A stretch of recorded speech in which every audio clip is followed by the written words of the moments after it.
गुरुजी के श्री चरणों पे नमन। जी गुरुजी मैं दिल्ली से आया हूँ और मुझे आए हुए 1 महीना हो गया वृंदावन में। गुरुजी कारण ये रहा कि मेरी जो धर्मपत्नी है मेरे साथ में है। ये छोटी छोटी गुरुजी हर परिवार में छोटी छोटी बातें होती हैं और अपने घर बता देती है। और हमारी जो सासू माँ है गुरुजी वो उस बात का बतंगड़ बना के पेश करती है। और जब बात होती है मैं इससे कहता हूँ कि कम बात कर, लेकिन मेरे पीठ पीछे ये बात कर लेती है। और जैसी ही बात होती है गुरुजी बात का बतंगड़ बन जाता है। और गुरुजी बात का बतंगड़ ऐसा बना कि एक दिन मेरे ससुराल पक्ष से पूरे के पूरे गुंडे लोग आए और गुरुजी मेरे घर में टीवी तोड़ गए, मुझे पीट गए। और गुरुजी मेरे सिस्टर के बारे में अनाप शनाप बक के गए, मेरी फैमिलीज के बारे में अनाप शनाप बक के गए। गुरुजी मेरे पापा आर्मी से रिटायर्ड हैं, समाज में उनकी बहुत प्रतिष्ठा है, बहुत नाम है। गुरुजी मेरी सारी इज्जत, मेरे पिताजी की इज्जत गुरुजी पानी में मिल गई। मैंने दिल्ली छोड़ दी और मैं कभी गुरुजी दिल्ली में अपनी शक्ल नहीं दिखा सकता। मैं पेशे से योग शिक्षक हूँ। मैंने दिल्ली में केंद्रीय विद्यालय में योग कराता हूँ। गुरुजी मेरा सब बर्बाद हो चुका है, लेकिन मेरी धर्मपत्नी मेरे साथ है, इस बात का मुझे गर्व है। लेकिन गुरुजी मुझे ऐसा लगता है कि अभी तो ये बात नहीं कर रही है, लेकिन जैसे ही एक दिन इसकी अपनी मम्मी से अभी भी बात होगी वैसे ही कहीं ना कहीं ये झूठा मुकदमा, गुरुजी बहुत कोशिश करी इनके घर वालों ने इसको कन्वेंस करने की, झूठा केस कर दे। बात कराओ। राधे राधे गुरुजी। क्या नाम है आपका? नेहा। तो आप अपने पति को क्यों पिटवाना चाहती हो?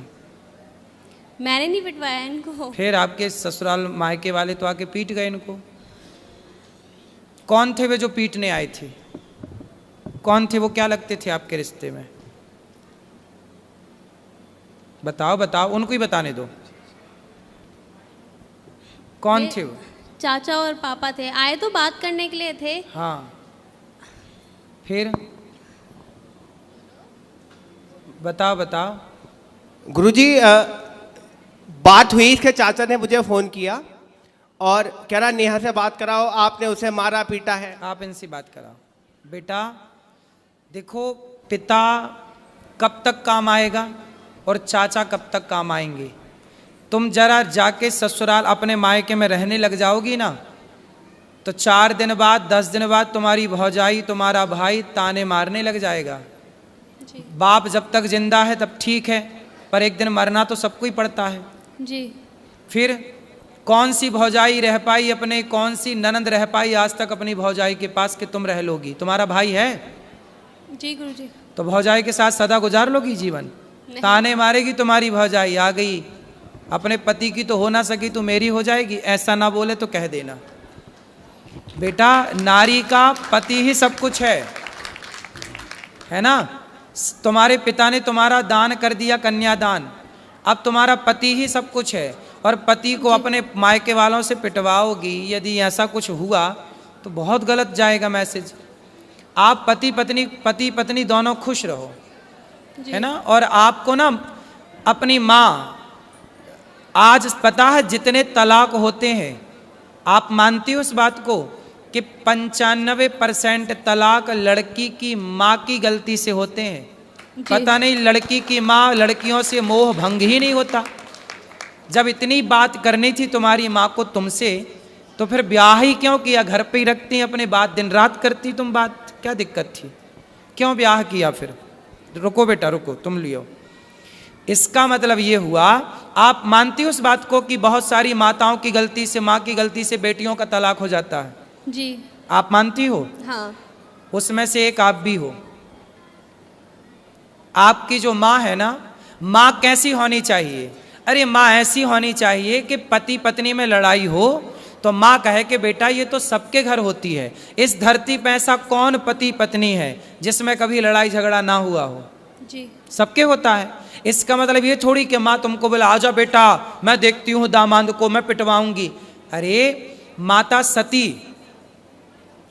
सती अपने पिता के घर चली गई थी, दक्ष प्रजापति के घर, और वहां पर देखा कि मेरे पति का अपमान हो रहा है, तो माता सती सहन ना कर पाई।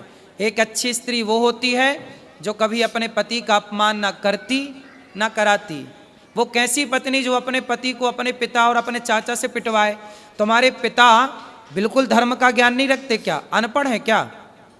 अरे दामाद का पांव पूजा है, जिसका मंडप के नीचे पांव पूजा है, उसे मारने का सोच भी कैसे सकते हैं? थोड़ा रिश्तों में मर्यादा भी तो रखनी चाहिए ना बेटा। ऐसे थोड़ी गुस्साई तो हाथ किस पे उठा रहे हैं ये भी तो सोचना चाहिए। भाई दामाद के पांव पूजे जाते हैं मंडप के नीचे, चाचा ने भी पांव पूजे होंगे, और आज वो चाचा आके मार के चला गया, तुम्हारे कारण तुम्हारा पति पिट गया, तो क्या ये तुम अच्छी नारी का परिचय दे रही हो? ऐसे रिश्ते नहीं बेटा। देखो पति सर्वोपरि है, स्त्री के लिए बताओ, स्त्री के लिए माँ बाप भी सर्वोपरि है, माँ भी सर्वोपरि है, ठीक है, पर अब तो आपका विवाह हुआ तो पति सर्वोपरि है ना जी। फिर तो आपके पति के साथ आपके परिवार वालों ने सही किया कि गलत किया? गलत किया। फिर आपने बोला नहीं उनको? आपने बोला नहीं अपने पिताजी अपने चाचा जी को कि तुम्हें शर्म नहीं आई? कितने साल हो गए शादी की बात कराओ? 3 साल होंगे अभी 14 नवंबर को। 3 साल में ही पति को कुटवा दिया, गलत किया ना बेटा तुमने। ऐसे समझा दो अपने पिता को और अपने चाचा को, बोले ये जो तुम्हारी ताकत हमारे पति को मारने के लिए लग रही है ना, ये दीन दुखी की सेवा में लगाओ, कुछ दीन दुखी को भोजन पानी कराओ, ताकत है। रावण जैसों की लंका जल गई बेटा, ताकत घमंड तो रावण का नहीं चला। तो बोल देना अपने चाचा को और अपने पिता को, जी गुरुजी, है ना, कि मेरे पति को आप सुनो, आपका धर्म है कि आपको पति की तरफ खड़े होकर बोलना चाहिए, चाचा मेरे पति की तरफ आंख उठा के मत देख लेना, ये आपका धर्म कहता है। ठीक है। ठीक है, तो आप किसके साथ हो? माँ के पक्ष के पति के साथ? इनके साथ। तो पति आपके शराब पीते हैं? नहीं। गलत है? नहीं। आपको प्यार करते हैं? बस एक्सेस बोलते हैं, बहुत ज्यादा एक्सेस बोलते हैं, जरूरत से ज्यादा बोलते हैं। अभी बेटा शादी के 3 साल हुआ है, 3 साल में ना बेटा आम का पौधा लगाओ तो उसको भी 5 साल लगते हैं तब वो फल देता है। क्यों जी? आम का पेड़ कितने साल में फल देता है? 5 साल में। बेटा भी तुम्हारी शादी के 3 साल हुए हैं, शादी को थोड़ा मैच्योर तो होने दो, रिश्ते को पकने तो दो। जब पकेगा, जब एक दूसरे को समझोगे, अब तुमने उसे ऐसा करा दिया तो उसके अंदर तुम्हारे प्रति क्या श्रद्धा रहेगी? अब तुम हमें पिटवाओ और फिर हमसे उम्मीद करो कि हम तुमसे प्यार करें और तुम्हारा सम्मान करें। बेटा सम्मान दोनों तरफ से होता है, जब तुम सम्मान करोगी ना तो हम भी करेंगे, और तुम हमें गाली दोगी तो फिर हमसे सम्मान की कामना मत करना, ठीक है? गुरुजी एक बात और कहनी थी। और सुनो, तुम भी कितना बोलते हो पत्नी को, क्यों इतना उल्टा सीधा बोलते हो? गुरुजी मैं ऐसा कुछ नहीं बोलता, मैं बस ये बोलता हूँ कि बस अपनी मम्मी से उतना ही बात कर गुरुजी, मैं कभी जानने को मना नहीं करता। माँ से बात करती है बेटी, इसमें बुराई क्या है? माँ से तो हर बेटी बात करती है। और अभी शादी के 3 साल हुए हैं, थोड़ा अभी तो उस घर से निकल कर इस घर में आई है, उसको भी तो थोड़ा मौका दो। गुरुजी कॉलोनी में ये बोलती है कि मैं हिजड़ा हूँ। कौन बोलता है? इसकी मम्मी, और हमारी बच्ची हो गई, पूरी कॉलोनी में ये बोलती है ये दवाई खा खा के, गुरुजी पता नहीं क्या क्या बोलती है। गुरुजी मेरे को इतनी शर्म आती है कि मैं गुरुजी बता नहीं सकता, आप पूछो गुरुजी। क्यों बात कराओ? तुम अपनी माँ को बताओ ना बेटा, है ना? तुम्हारी माँ ऐसा बोलती हिजड़ा है, ये सब नहीं बोलना बेटा। माँ को समझाओ कि माँ तुम अपना काम करो। गुरुजी मैं आपसे एक बात पूछना चाहती हूँ कि क्या कोई माँ बाप ये चाहेंगे मेरी लड़की का घर टूट जाए? बेटा, कोई माँ बाप नहीं चाहते गुरुजी। बेटा बहुत माँ बाप की गलती से ही टूटता है, ये क्यों नहीं सोच रही हो? नहीं वो बात आपकी ठीक है, लेकिन वो नहीं चाहते, कुछ ऐसे रीजंस रहे हैं, कुछ ऐसी बातें रही हैं कि उनको ये स्टेप, मैं मानती हूँ कि ये चीज़ गलत थी, उनको नहीं करना चाहिए था, ये बहुत गलत था, लेकिन मुझे नहीं पता क्या सोच के उन्होंने ये किया। लेकिन आप इस बात से एग्री हो ना हो, 95% तलाक भारत में लड़कियों के माँ बाप की गलती, और माँ बाप अपनी बेटी को सही गाइड नहीं करते। कई बार क्या होता है मैं आपको बताऊं जी, पति पत्नी में लड़ाई होती है ना, पत्नियां भाग जाती हैं मायके, फिर पति फोन लगाता, अच्छा सॉरी हम अब तुमसे बात करेंगे, गलती हो गई, अब नहीं तुम्हें डांटेंगे, नहीं बोलेंगे।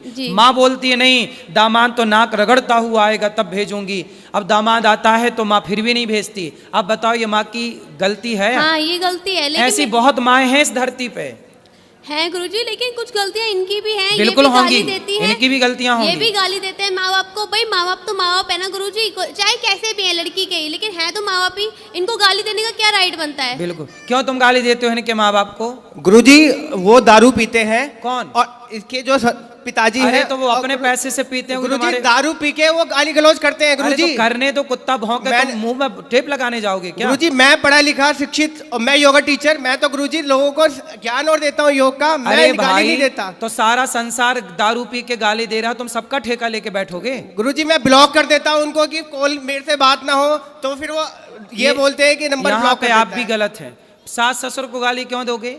मैं- भाई सास ससुर पत्नी के माता पिता आपके भी माँ बाप हैं।